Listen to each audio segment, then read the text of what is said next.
I became a lawyer in 2006, and most of my time has been in a municipality. So I've been a city prosecutor, and most of it like an in-house city attorney. My name is Maili Barber, and I'm an LL.M grad student in the Intellectual Property program. I grew up on the border of Washington State in Linden, Washington. Big farming community, and came down to the big city to go to the University of Washington, and so that was pretty exciting and haven't left since. When I was an undergrad here, I was on the women's rowing team.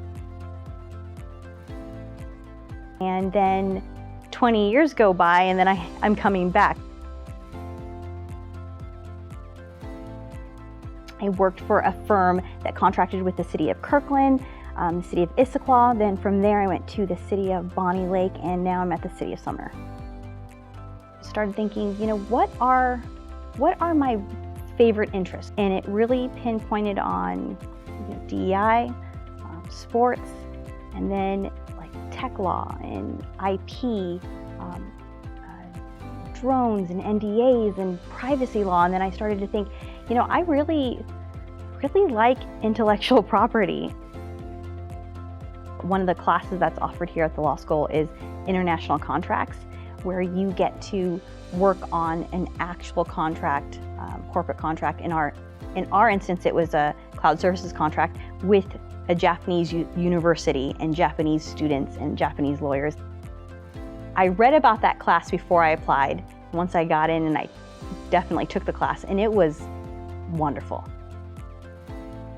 There's something that the professors here in the LL.M program, in the IP program, talk about how we in Seattle are positioned so perfectly to train lawyers in the tech industry because we're Seattle and we have a lot of the major players in the game. Sometimes my classes will coincide with what I'm working with on a regular day. While we're negotiating a corporate contract, I'm also at work reviewing another contract that's very similar to what we're doing in class. While I'm here and learning about all these new aspects and new subjects, a lot of my colleagues too think I'm crazy for going back to law school. But it's been really exciting, and there's just so many opportunities, even as a lawyer, to continue to learn and then, I guess, pivot and try new things.